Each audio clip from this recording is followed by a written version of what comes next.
తల్లికి వందనం, అన్నదాత సుఖీభవ పథకాలకు ముహూర్తం ఫిక్స్. ఏపీ కేబినెట్ నిర్ణయాలివే. ఆంధ్రప్రదేశ్ మంత్రివర్గ సమావేశంలో కీలక నిర్ణయాలకు ఆమోదముద్ర వేశారు.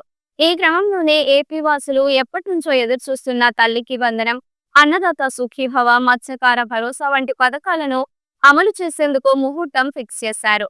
ఈ నేపథ్యంలోనే ప్రభుత్వ పథకాలను ప్రజల్లోకి విస్తృతంగా ప్రచారం చేయాలని, ఇందుకోసం వచ్చే 3 నెలల పాటు అంతా కలిసి జనంలోకి వెళ్లాలని ముఖ్యమంత్రి చంద్రబాబు సూచించారు.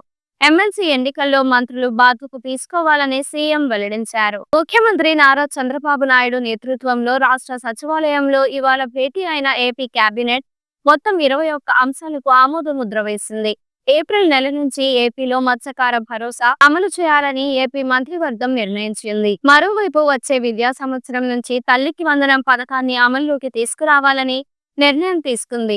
మరోవైపు అన్నదాత సుఖీభవ పథకం కోసం విధి విధానాలు రూపొందించాలని మంత్రులకు సీఎం చంద్రబాబు సూచించారు. మరోవైపు వచ్చే 3 నెలల పాటు జనంలోకి వెళ్లాలని మంత్రులకు సూచించిన ముఖ్యమంత్రి చంద్రబాబు కూటమి ప్రభుత్వం అమలు చేస్తున్న పథకాలపై విస్తృత ప్రచారం చేయాలని హితవు పలికారు.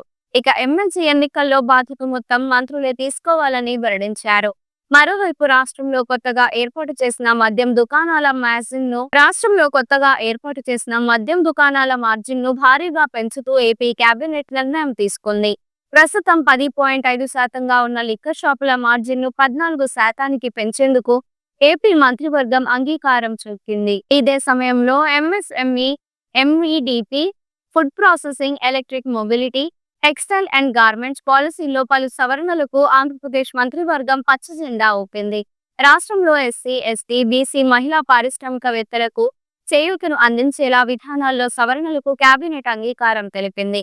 ఇలాంటి వారికి విద్యుత్ సహా పలు విభాగాల్లో ప్రత్యేక రాయితీలు, అదనపు ప్రోత్సాహకాలు ఇవ్వాలని నిర్ణయించింది. ఇటీవల సీఎం చంద్రబాబు నేతృత్వంలో జరిగిన పెట్టుబడుల ప్రోత్సాహక మండలి సమావేశంలో ఆమోదం తెలిపిన దాదాపు 45,000 కోట్ల పెట్టుబడులకు ఏపీ కేబినెట్ గ్రీన్ సిగ్నల్ ఇచ్చింది. మరోవైపు రాష్ట్రంలో 2014 నుండి 19 మధ్య చంద్రబాబు నేతృత్వంలోని టీడీపీ అధికారంలో ఉండగా చేపట్టిన నీరు చెట్టు పనులకు సంబంధించి ఇప్పటికే పెండింగ్ లో ఉన్న బిల్లులకు మంత్రివర్గం మోక్షం కల్పించింది. పోలవరం ప్రాజెక్టు నిర్వాసితులకు R&R ప్యాకేజీ కింద నిర్మించే ఇళ్లకు కొత్త టెండర్లు పిలిచే అంశంపైన మంత్రివర్గంలో చర్చ జరిపారు. తిరుమల తిరుపతి దేవస్థానంలో పోర్టు కార్మికులకు సంబంధించిన 15 పోస్టులను సూపర్వైజర్ స్థాయికి పెంచేందుకు కేబినెట్ లో నిర్ణయం తీసుకున్నారు. తిరుపతి జిల్లా తమ్మినపట్నం, కొత్తపట్నంలో Chennai to Bengaluru industrial corridor అభివృద్ధికి పరిహారం కింద ఒక్కో ఎకరానికి 8 లక్షల రూపాయల చొప్పున దాదాపు 79 కోట్లు చెల్లించేందుకు మంత్రివర్గం అంగీకారం తెలిపింది.